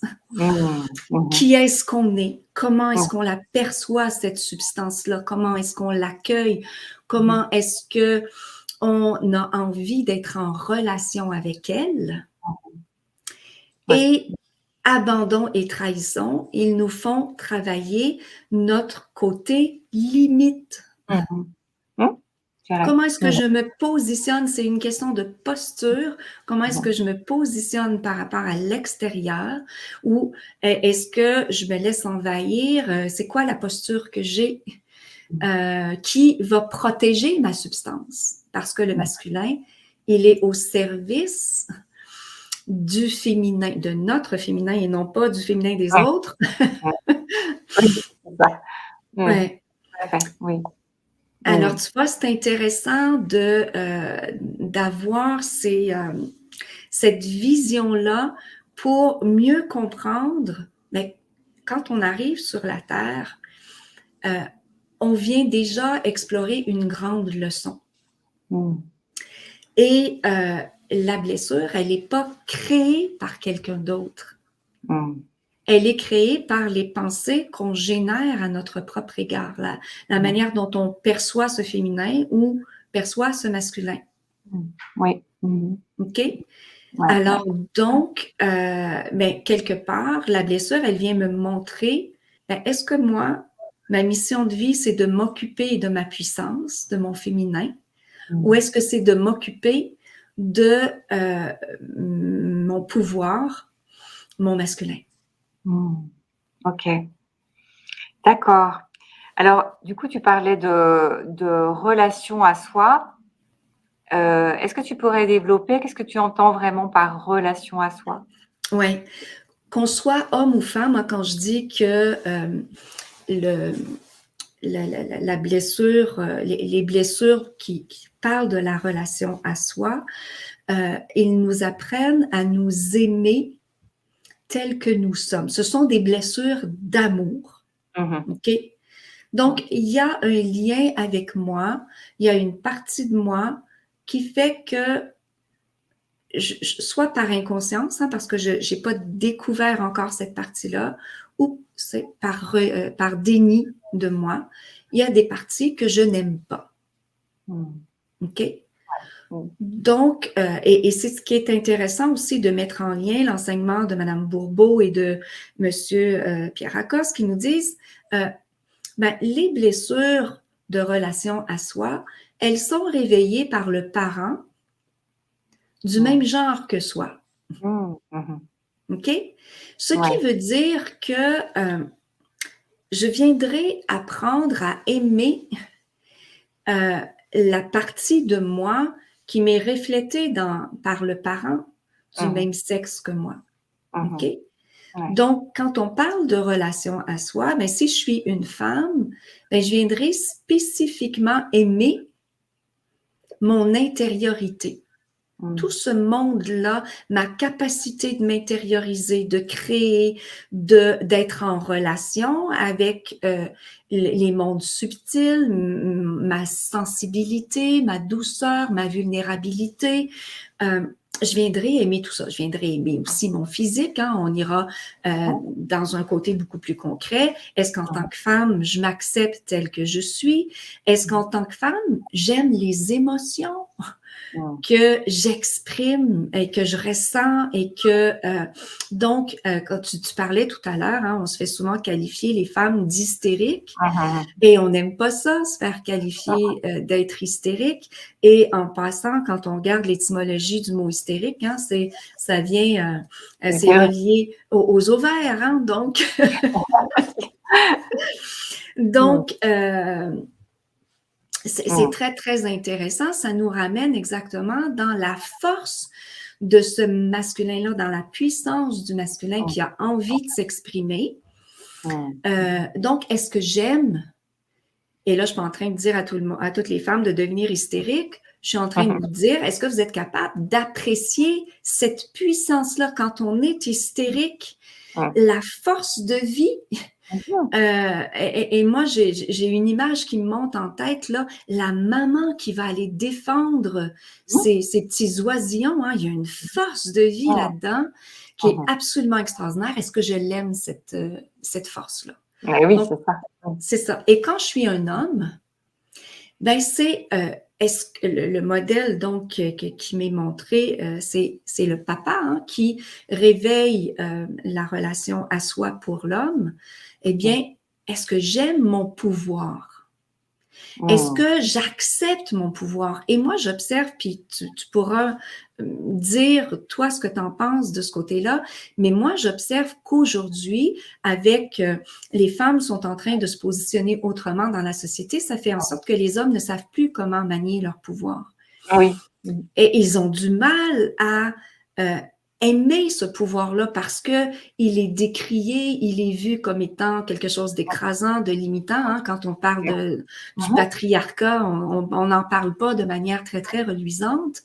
Donc, les hommes ne savent plus trop comment se positionner dans cette relation à eux-mêmes. Alors, les blessures d'humiliation, rejet et injustice viennent leur montrer à aimer ça, être un homme aujourd'hui en 2022, puis d'être en lien avec ce pouvoir-là. Oui, d'accord. Donc en fait là, tu parlais parce que du coup, on parlait de la relation à soi Oui.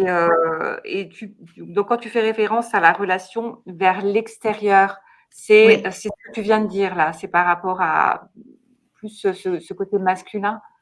Ben, en fait, la relation vers l'extérieur, oui, nous ramène dans le côté davantage vers les autres. Hein. Comment est-ce que moi, je vais me positionner par rapport aux autres? Est-ce que je suis en pleine possession de mes moyens quand j'entre en relation avec le monde, quand je parle aux autres, mais c'est aussi avec le monde? Parce que imaginons que moi, je suis pas en lien avec mon pouvoir, donc avec mon masculin. Ben, face à n'importe quel défi, ben, j'ai du mal. Parce que je ne sais pas comment gérer ce défi-là. OK? Donc, quelle est ma posture intérieure par rapport à mon pouvoir et comment est-ce que j'arrive à manifester ce que je suis vers l'extérieur? Ça, c'est la relation vers l'extérieur. C'est vraiment cette posture-là en moi qui me dit, ben oui, je peux arriver à être en lien, en équilibre. Comme tu parlais, j'aime beaucoup ce mot-là, équilibre.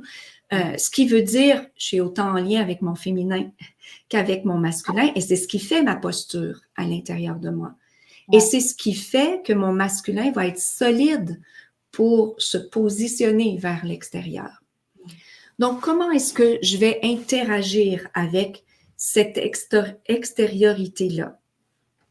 Et dans les blessures, ben, on nous dit que abandon et rejet, ils sont réveillés par le parent du genre opposé à soi. Ce qui veut dire que donc, quand je suis une femme, c'est le papa qui la réveille et quand je suis un homme, c'est la maman. Donc, ça veut donc dire, ben, quelle est moi, ma relation, quand je me place dans ma posture intérieure, comment est-ce que j'arrive à manifester si je suis une femme, mais quelle est la posture particulièrement que je vais prendre face à un homme? Oui. Là, c'est vraiment le regard direct que j'ai face à un homme. OK? Est-ce que je garde la même posture ou est-ce qu'au contraire, je me déconfie à l'intérieur de moi parce que là, c'est un homme qui est là et je perds tout mon pouvoir? Et quand on sera un homme, ben, l'image sera le contraire. L'homme, il a aussi à prendre posture, mais comme c'est le parent du genre opposé, lui, c'est par rapport, j'ai envie de dire, à l'amour qui va être sollicité. Donc, c'est par rapport au genre féminin. Lui, sa posture, c'est est-ce qu'il la garde lorsqu'il est en face d'une femme? Oui. Tu comprends? Et ça donne une toute autre dynamique aux blessures parce qu'on comprend exactement qu'est-ce qui est blessé à l'intérieur de nous. Et avec la blessure, puis c'est ce que moi j'ai fait et ce qui m'a amené à une frustration totale, mais avec la blessure, qu'est-ce qu'on fait? C'est on cherche à changer l'autre. C'est l'autre qui m'a blessée. Alors, le premier réflexe, c'est que j'aurais tendance à aller voir les personnes qui m'ont blessée et à leur dire, ben, tu sais, quand tu as fait ceci ou cela, ça m'a blessée. Mais j'ai rien changé à l'intérieur de moi, de sorte que je vais rencontrer un autre miroir qui va me refléter soit ce manque de lien avec mon pouvoir intérieur, soit ce manque de lien avec mon pouvoir extérieur, ma relation d'amour, je reprends, soit ce manque de lien avec ma relation d'amour à moi, soit ce manque de lien avec mon pouvoir. Oui, d'accord. D'accord, ok. Alors, dis-moi, puisque on est des êtres spirituels, Oui. Par essence, donc pourquoi on vit ces blessures voilà. Comment tu expliquerais ça? Pourquoi on vit ces blessures? Et ça, je veux dire, c'est une grande question que je me fais régulièrement poser parce que ça semble un peu tordu, l'affaire. On est déjà amour et pouvoir. Pourquoi est-ce qu'on vient sur la Terre puis qu'on n'est plus en lien avec ça? Ça semble être une espèce de plan tordu pour... mais en fait, c'est une question de conscience. Lorsqu'on est dans l'unité, hein, on n'a pas conscience qu'on est amour et pouvoir. J'ai envie de dire, je donne toujours cet exemple-là, c'est le petit poisson qui est dans l'eau. Oui. Et si on lui demande ce que c'est l'eau, ben, il est incapable de décrire. Parce que c'est son milieu ambiant, il a toujours vécu là, il ne sait pas. Donc, on vient dans un monde de dualité pour devenir conscient. La conscience de ce féminin et la conscience de ce masculin à l'intérieur de soi. Alors, ce plein potentiel qui est l'union du masculin et du féminin, c'est-à-dire quand les deux font équipe, quand on arrive sur la Terre, il y a un voile qui nous fait oublier que ces deux-là sont déjà unis et qu'il n'y a rien à faire. Tout est déjà là. Mais là, on l'a oublié. Alors, ce cheminement sur la Terre, c'est un cheminement de conscience. Dans le livre Bienvenue sur Terre, moi, j'ai appelé ça le projet conscience. Ce que les bouddhistes appellent le grand cycle des incarnations, moi, j'ai appelé ça le projet conscience. Parce qu'en bout de ligne, s'incarner, se réincarner et tout ça, ça sert à devenir conscient. Et c'est pour ça que on vient sur la Terre pour conscientiser ça. Et j'ai envie de dire, c'est un peu... quand on arrive sur la Terre, on est exactement comme dans les contes de fées. Princesse, où le féminin est dans sa tour, et il attend d'être délivré par son... Elle attend d'être délivrée par Beau Prince. Et Beau Prince, lui, court sur son cheval blanc à sauver le monde. Mais il ne s'occupe pas de princesse. Et donc, prince et princesse ne se parlent pas. Du coup, ils ne sont pas capables de devenir souverains du royaume. Ils sont deux êtres, mais fondamentalement malheureux. Prince sur son cheval qui galope, il est malheureux parce qu'il n'est pas en contact avec sa princesse. Et princesse dans sa tour, elle est malheureuse parce qu'elle est en attente de son beau prince pour se réaliser. Donc, les blessures, ben, c'est exactement ça. C'est un manque de contact entre les deux. Et l'idée de ces blessures-là, pour moi, mais c'est un scénario mais absolument génial qui nous permet de renouer avec ces forces-là en conscience. Mais évidemment, on ne nous apprend pas ça dans notre société. On nous apprend que notre véritable pouvoir, il est à l'extérieur. C'est les autres, c'est les études, ce sont toutes sortes d'autres ressources à l'extérieur qui vont nous donner les réponses. On ne nous ramène jamais à l'intérieur de soi, ou très peu dans notre société à l'intérieur de soi. On commence, Dieu merci, à revenir à soi. Et comme tu le disais tout à l'heure, j'ai beaucoup aimé ça quand tu disais, ben c'est ça, hein, de revenir à ce contact-là pour trouver ce qu'on est venu faire sur la Terre. Les réponses, elles sont en nous, mais on ne les comprend pas tant que princesse est emmurée dans sa tour puis que beau prince est sur son cheval. Oui, c'est vrai que du coup, on parle de patriarcat et de ce fameux évolution, justement, en comprenant que c'est en allant vers l'intérieur que tout ça va pouvoir évoluer. Et on est en train de vivre ce mouvement quand même, justement, de recontacter l'intérieur et de lui donner sa place aussi. Voilà. Oui, tout à fait. Puis je veux dire, c'est intéressant que tu l'amènes parce que dans l'histoire de l'humanité, on voit qu'il y a une évolution, c'est-à-dire le patriarcat qu'on vit aujourd'hui, même si on est encore un bon pied dedans, il n'a plus rien à voir avec le patriarcat d'il y a 200 ans. Il y a une évolution qui s'est installée et on le voit aussi. Moi, je regarde, tu sais, quand j'ai écrit mon premier livre en 2004, parler de la mort, les défunts, l'autre côté, l'au-delà, la communication. On était quasiment barjots quand on parlait de termes comme ça. Puis aujourd'hui, tu sais, quand tu regardes à la télé puis qu'on voit des mini-séries où on parle d'âme, on parle de pouvoir, on parle de toutes sortes de choses et on se dit, mais mon Dieu, c'est rendu presque quelque chose, mais de banal. Alors, Alors, c'est pas encore banal, hein, mais ça commence, en effet, oui, c'est tout à fait. ça, Ouais. c'est ça. Mais on voit bien qu'en 20 ans, ben, il y a une évolution extraordinaire Oui. où on accueille beaucoup plus ces choses-là. Donc, notre patriarcat, il est en train de se transformer pour aller vers quelque chose qui va être beaucoup plus uniforme, où les deux polarités vont avoir une place en équilibre. On ne cherche pas de l'égalité parce que Non, bah non, c'est ça. c'est on a compris que c'était complémentaire et totalement indissociable et pas du tout égal. Sinon il y aurait aucun intérêt, en fait. On peut C'est pas ça. chercher l'égalité. OK. Oui. Alors, alors oui, qu'est-ce que ces leçons alors, que nous apportent en fait ces blessures justement dont tu parlais tout à l'heure? Mhm. Qu'est-ce qu'elles visent et qu'est-ce qu'elles nous apportent dans notre quotidien? Ouais.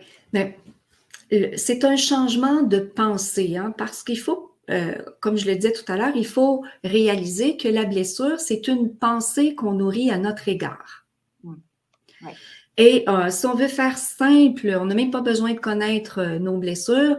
Dès le moment où on a un regard critique envers soi, Mmh. un regard qui est, j'ai envie de dire, qui est dur, ben, on est dans du non-amour, on est dans de la conditionnalité, c'est ça. Alors que, par essence, on est amour inconditionnel. Donc, si je suis dans la conditionnalité à mon égard, c'est que quelque part, je nourris des pensées qui ne vont pas dans la bonne direction. Donc, la leçon, elle vise à me ramener dans la bonne direction. Mmh. Et j'ai même pas besoin de connaître ma leçon finalement si j'arrive simplement à me voir et à noter puis à transformer les pensées de jugement que j'ai à mon égard, je vais déjà aller dans la bonne direction.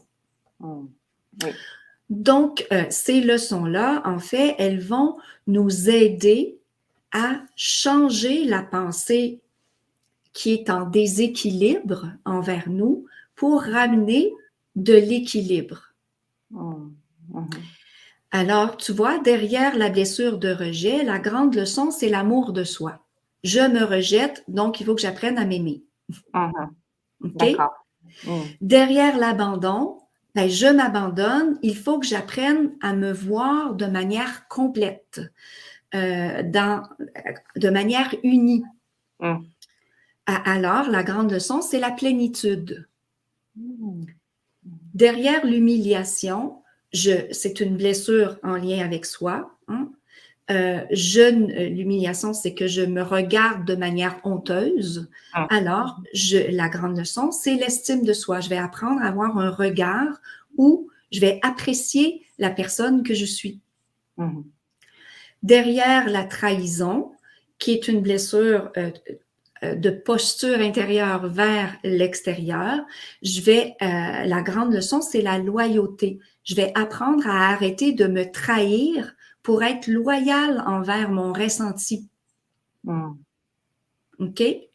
Mmh. Et derrière l'injustice, qui est une blessure en lien avec soi, euh, où je suis, mais d'une rigidité à mon égard, mais incroyable, alors je vais apprendre à m'assouplir. La grande leçon, c'est la tolérance.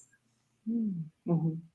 Tu vois, déjà, juste par ces mots-là, on Mmh. change complètement l'énergie. Si je dis injustice, hein, il y a quelque chose qui se contracte en moi. Et si je dis tolérance, hein, ça fait ah, merci, ça fait du bien.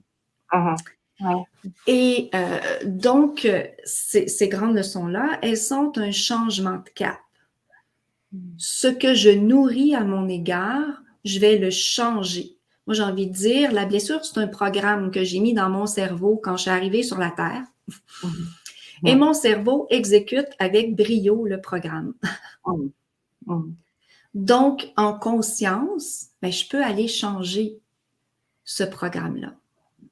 Est-ce que j'ai envie de continuer de nourrir de l'injustice, par exemple, à mon égard, ou j'en ai marre et que là, j'ai envie de me traiter, mais avec beaucoup plus de bienveillance. Mmh. Oui. Mm. D'accord. Mm. OK. Non, c'est très intéressant, hein, en tout cas, ta façon de le mettre en lien avec, justement, une grande direction, quoi, en fait, hein, nouvelle. Ouais.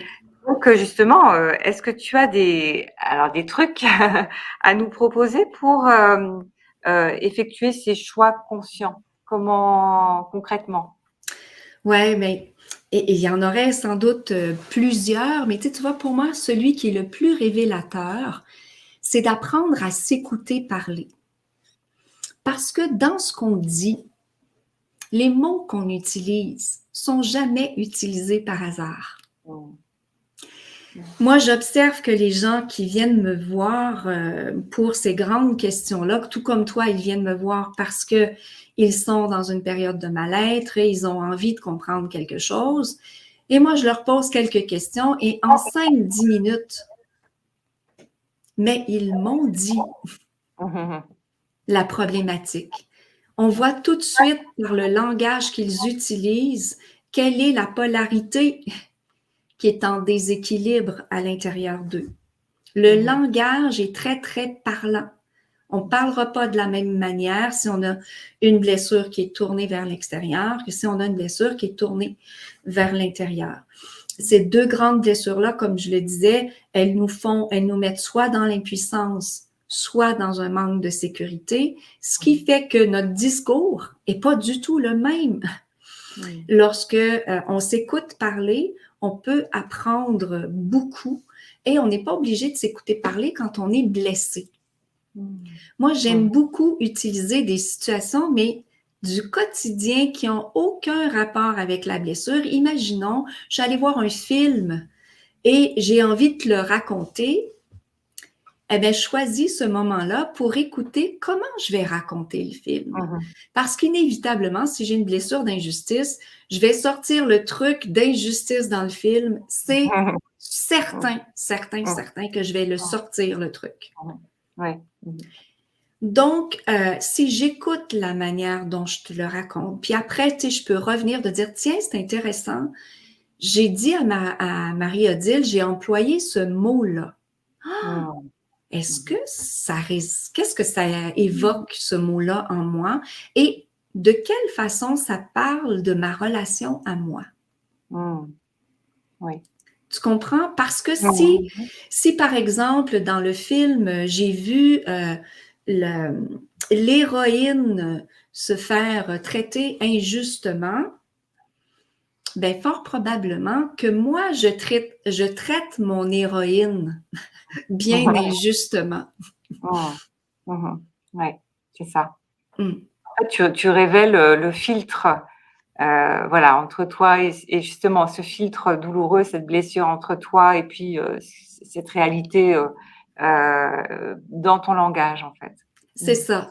Et mais c'est très, très, très évocateur pour qu'on parle de tout et de rien. Je peux raconter une nouvelle que j'ai vue à la télé ou la météo, hein, Mmh. mais le langage que je vais utiliser va me révéler quelque chose sur moi. Et ça, ben, c'est un truc, quand on apprend à s'observer comme ça, on devient aussi plus alerte au vocabulaire que les autres écoutent. Et Mmh. quelque part, c'est comme un jeu d'observation qui nous aide à mieux comprendre l'autre parce que si je porte attention réellement aux mots que l'autre utilise, Mmh. ça me permet de comprendre sa réalité intérieure autrement, Mmh. mais ça me renvoie aussi quelque chose sur moi. Mmh. Et donc, moi, c'est un truc, mais tellement utile dans ma vie, je l'utilise depuis des années. Et ça me fait grandir, mais de façon incroyable, parce que j'apprends à m'écouter. Mmh. Oui. Mmh. C'est Oui, une façon, mmh. c'est ça. Pardon, ouais, tu disais l'observation, mais c'est vrai que c'est Mm, un de tout, en soi, hein, l'observation de sa façon de parler, des mots qu'on utilise, mais aussi de l'observation de comment on se ressent, comment on se sent dans telle situation et justement de ces émotions qui nous traversent aussi. C'est ouais. vrai, l'observation, c'est un grand une grande première étape en tout cas. Tout à fait. Puis, tu sais, je veux dire, moi, je vois beaucoup de gens qui disent, oui, mais c'est beau l'observation, mais je ne sais pas par quel bout commencer, hein, parce que effectivement, on est des êtres tellement multifacettes que l'observation de soi, c'est difficile de partir d'un point particulier.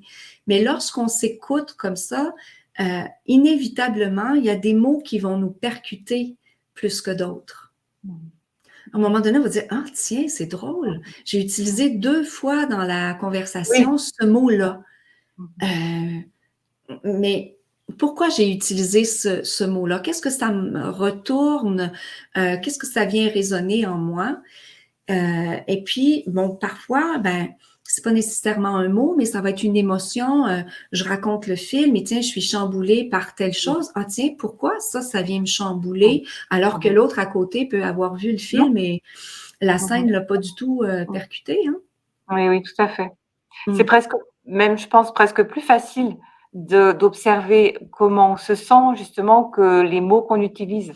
Parce qu'on est peut-être moins conscient peut-être de demander à quelqu'un qui nous connaît bien, est-ce qu'il y a une façon de parler ou des mots que j'utilise que tu entends, parce que c'est peut-être compliqué en même temps de parler et en même temps de s'écouter dire certains mots. Mais bon, du coup, ouais. Mais c'est vrai que au départ, c'est pas nécessairement un exercice qui est évident hein, à faire, à s'écouter en même temps. Puis on n'est pas obligé de s'écouter pendant une longue période de temps, mais on peut simplement dire, OK, tiens, imaginons, je commence à raconter quelque chose à Marie-Odile, et là, pour la première minute ou la première phrase, j'essayais d'être juste plus attentive. Et si j'y arrive pas, mais je peux après prendre un temps de recul et dire, est-ce que je me souviens de comment j'ai commencé mon histoire avec Marie-Odile? C'est quoi les mots que j'ai employés? Parce que le faire en direct, les premières fois, c'est peut-être trop exigeant, mais on peut le faire avec un temps de recul. Une fois qu'on est revenu au calme chez soi, on se dit, tiens, j'ai raconté mon histoire à Marie-Odile, est-ce que je me souviens des mots que j'ai utilisés pour... Puis là, c'est comme si finalement, j'étais au cinéma et que je me revoyais te raconter cette histoire-là et que je m'entendais raconter ça. Ça peut peut-être être plus simple comme ça, de le faire en 2 temps, si tu veux, de prendre un événement. Tu sais, on est à la table ce soir, j'ai raconté un truc et quand je suis revenue au calme, je reprends cette scène-là et puis je me dis, tiens, comment est-ce que je l'ai raconté ça? Puis quels sont les mots que j'ai utilisés pour raconter ça? D'accord. OK. Merci, hein, c'est très intéressant en tout cas. D'accord, d'accord. Alors, Voilà. on est déjà rendu à la fin de notre parcours. J'invite les gens à mettre maintenant les commentaires dans la section des commentaires. Marie-Odile, tu ne les vois pas, mais je les mettrai à l'écran pour ceux qui ont des questions. Donc, je vous invite vraiment à nous partager vos questions s'il y a des choses qui vous apparaissent pas claires dans ce qu'on a dit. Si vous avez des questions pour Marie-Odile, comment elle travaille de son côté, comment justement elle aide, les gens à se réconcilier avec ce féminin-là. Tiens, je te lance la question, Marie-Odile, pendant que les gens vont écrire leurs propres questions. Donc en fait, tu veux dire concrètement comment alors peut-être par rapport au féminin et au masculin, je pourrais pas forcément répondre concrètement vraiment comment je peux aider. Moi, je travaille beaucoup avec le ressenti émotionnel. Il y a une façon qu'on appelait avant la méthode Tipeee. Je ne sais pas si tu as déjà entendu parler de Oui. là. Aujourd'hui, on appelle ça plutôt la régulation émotionnelle, qui vient justement aussi d'une observation. Tu parlais d'observer comment on était dans les mots, mais là, c'est plus observer les ressentis qui arrivent dans le corps quand une émotion nous traverse. elle est pas dans la tête, elle est dans les ressentis. Mmh. Et en fait, moi, j'invite vraiment les personnes à aller observer leurs, sensations au moment où l'émotion est là et à laisser ces sensations s'exprimer, exister en elles, sans chercher à les réfréner ou à les apaiser ou à les contrôler, mais en n'ayant pas peur de ressentir des fois des sensations qui peuvent être des fois intenses même, Mmh.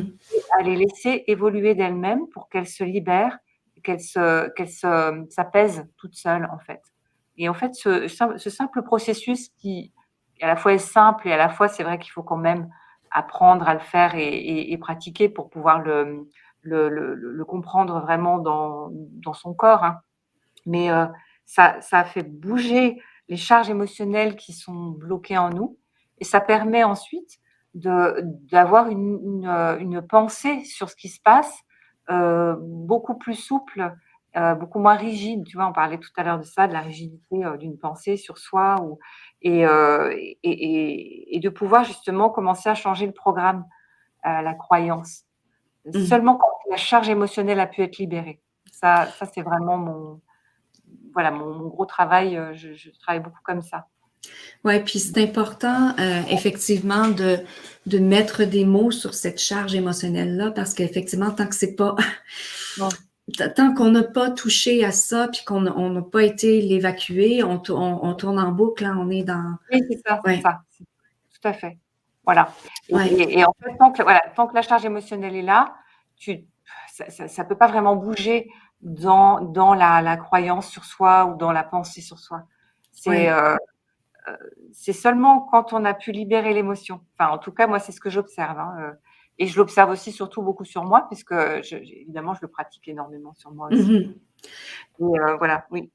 Est-ce que tu as des trucs, par exemple, une fois que l'émotion elle est libérée pour, la croyance, est-ce que tu as des façons d'aller, changer cette croyance-là ou, parce qu'elle va nous rattraper, elle est La reprogrammer, quoi. ouais, c'est ça. Bah, tu vois, en EMDR, c'est aussi une technique, justement que Mmh. j'utilise, en thérapie et en EMDR, à la base, on a une croyance négative, dans une situation et puis, on désensibilise, justement, la situation pour ensuite, remettre une croyance, retraiter, c'est-à-dire remettre une croyance, beaucoup plus, juste, libre et vivante, voilà, en soi et en fait, ce que j'observe, c'est justement seulement quand tu as pu libérer la charge émotionnelle que tu vas pouvoir commencer à justement choisir une nouvelle, façon hem, de vivre le la situation où tu étais en Mmh. souffrance, mais consciemment.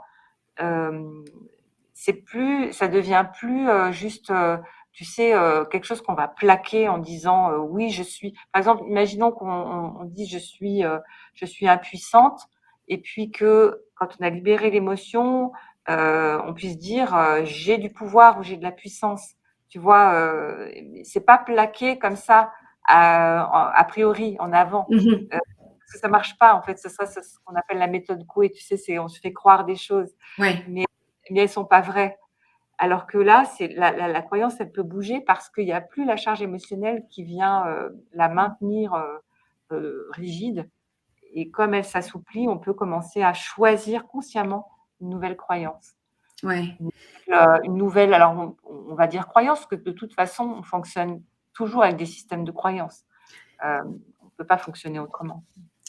Tout à fait. Puis tu sais, tu vois, c'est aussi ce que le fait de connaître sa leçon, vient aussi compléter ce que tu dis parce qu'à partir du moment où, on se repositionne autrement, Mmh mh. on peut, déjà choisir consciemment quelle énergie on a envie de nourrir Mmh. dans la situation qu'on vit. La situation nous renvoie toujours la blessure, hein, nous renvoie toujours quelque chose qui est là, mais parce qu'on a un certain recul, on a, comme tu dis, on a libéré la Mmh. charge émotionnelle, ben, on peut se donner la permission hein, de Ouais. dire, ben, moi, je vais continuer de vivre cette situation-là dans l'énergie de la blessure ou Mmh. dans une autre énergie. Mmh mh. Mmh mh. Et, Ouais, tout à fait. Mmh. moi, c'est ça, quand on a identifié notre leçon, moi, je dis toujours aux gens, hein, mais mettez le mot. On a parlé d'amour de soi, plénitude, estime de soi, loyauté et tolérance. Mettez ce mot-là, collez-le partout. Mettez-vous des rappels, nourrissez ça en conscience en disant ça, c'est l'énergie que mon être appelle à nourrir le plus souvent, pas seulement quand ça va mal, mais aussi quand ça va bien. Donc, c'est ça que j'ai envie d'expérimenter. Alors, comment est-ce que je peux me le rappeler pour ne pas l'oublier parce que l'humain étant ce qu'il est, on oublie. C'est vrai, c'est vrai. Oui, il faudrait se mettre des post-it de partout, tout le temps, des rappels. Tout à fait. Puis tu sais, moi, je fais sourire les gens.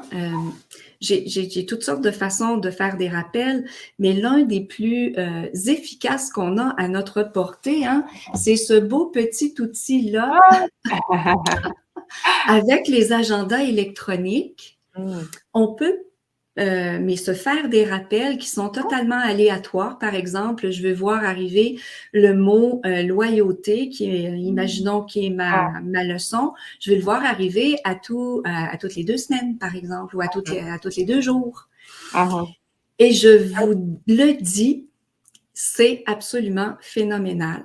Parce que si vous le faites de manière aléatoire, moi, je me mets toutes sortes de mots comme ça que je veux, pas seulement le mot de ma leçon, mais des fois, c'est une phrase qui m'a percutée, puis je me dis, ça, je veux pas oublier ça. C'est tellement important. Donc, je l'écris, je me fais un rappel avec ça et je vous dis, quand elle arrive de manière aléatoire, mais c'est toujours au bon moment. Ah oui. Ouais. C'est magique et c'est tout simple, ça prend même pas 1 minute à faire, c'est fait. Et quand vous en avez marre du rappel, vous l'enlevez, vous le changez pour un autre. Mais c'est un outil extraordinaire. On appelle ça des téléphones intelligents, mais il faut utiliser l'intelligence. Oui. Alors, toi, est-ce que tu en as d'autres trucs comme ça pour nous aider justement à installer quelque chose de nouveau, à transformer une croyance? Tu parlais tout à l'heure de l'EMDR, qui est une absolument extraordinaire pour aller en profondeur. Mais il faut être 2. Oui, c'est vrai que pour faire du MDR, il faut un thérapeute quand même qui connaît bien. Oui, certifié. Oui. J'étais tombée un jour sur une vidéo. Je crois bien que c'était une dame qui était québécoise aussi. Je ne sais plus exactement son nom. Et j'avais retenu quelque chose qu'elle avait partagé. Et ça ressemble un peu à ce que je disais tout à l'heure sur la régulation émotionnelle. Et à ce que tu viens de dire par rapport au téléphone, comment on peut l'utiliser, tu sais. Alors, son idée, c'était chouette aussi, c'était de programmer un moment une alarme, tu vois, dans la journée, ou alors peut-être de se rappeler un moment, de simplement se poser et de fermer les yeux pour simplement observer l'état dans lequel on se trouve, dans lequel on est. Et donc elle fermait les yeux, elle sentait cet état et à partir de cet état, justement, en fait, l'idée, c'était de rien faire. Alors comme c'est très compliqué de rien faire, on avait 4, alors je crois que c'est des principes bouddhistes tibétains. Il me semble que j'avais appris ça. Donc le premier, c'est ne pas ignorer. Alors, on peut les écrire, parce que moi, je les ai écrits justement. Je les ai. Ne pas ignorer. Donc, tu vois, tu es dans un état, tu n'ignores pas, tu laisses cet état être là. Ne pas réprimer. Là, tu ne l'envoies pas balader, quoi. Tu restes avec, quoi. Troisième, c'est ne pas nourrir. Oui. On a tendance par la pensée, tu vois, à aller nourrir encore un état. Et le dernier principe, c'est ne pas guérir, alors qu'on aurait tendance à faire quelque chose et à vouloir transformer. Et puis, quand tu as les 4, ne pas ignorer, ne pas réprimer, ne pas nourrir, ne pas guérir, bah, là, tu restes comme ça et tu sais plus ce que tu dois faire, tu justement rien. Ouais. Rester en présence Et et ça, ouais, tu vois, voilà. je trouve ça super intéressant. Puis moi, j'ai envie de te dire, je vais partager quelque chose que je fais parce que rester en présence, c'est loin d'être évident, hein. Ne pas nourrir, on est champion de, C'est ça complètement. mais champion olympique à vie des idées qui sont nourries, hein. Ouais. Donc, moi, ce que j'ai trouvé qui m'aide beaucoup à rester en présence, OK, c'est de poser ma main gauche Mmh. en fermant mes yeux, OK, Mmh. poser ma main gauche sur le cœur en me disant, je m'unis à mon féminin et je ramène ma main droite par-dessus et en disant, je m'unis à mon masculin. Mmh. Et là, il y a comme quelque chose qui se passe et ça fait silence à l'intérieur de moi. Et on reste à ce moment-là focalisé sur la respiration. C'est beaucoup plus facile parce Mmh. qu'on est des êtres de sensation, hein? Complètement, oui. Mmh. Et fermer les yeux, déjà, ça nous ramène dans la sensation du monde intérieur. Mais en tout cas, moi, avec les mains, je Mmh. trouve que ça m'aide encore plus. Peut-être qu'il y en a d'autres que ça aidera pas, Mmh. mais Ouais, expérimentez-le, puis vous verrez qu'est-ce que ouais. ça fait chez vous. Mais en tout cas, moi, je sais quand je suis très agitée particulièrement, là, je me dis, OK, j'ai besoin de mes mains pour Mmh. Mmh. arrêter la machine à nourrir. Oui. Oui, parce que tes mains, c'est aussi des chakras. Tu sais, il y a Ouais. des vortex dans nos mains et Mm. c'est le prolongement, de l'horizontalité du cœur, en fait, hein, nos bras, Ouais. nos mains et de ramener nos mains vers le cœur et comme tu dis, la main Mm. gauche, connectée au féminin, la main droite Ouais. connectée au masculin. C'est beau. Ouais. Oui, parce que je connaissais pas. Mmh. Ben écoute, ça m'est venu spontanément à un moment donné de faire ça, de me toucher comme ça. Puis je me disais, tiens, si comme on doit avoir l'attention vers le cœur, hein, Mmh. tiens, et si j'essayais de m'aider quand j'étais agitée de cette façon-là. Et puis, bon, j'avais commencé par une main, puis à un moment donné, quand je travaillais sur le féminin masculin, Mmh. cette idée-là m'est venue de dire, et si je les Mmh. unifiais en conscience, qu'est-ce que ça Bah, complètement. donnerait? Eh oui. Ouais, Ah oui, ouais, magique, magique. Mmh. ouais. Mmh. Alors, il y a Christina qui nous dit waouh, de nouvelles prises de conscience. Vos propos sont tellement complets que je les écouterai à nouveau. Mmh.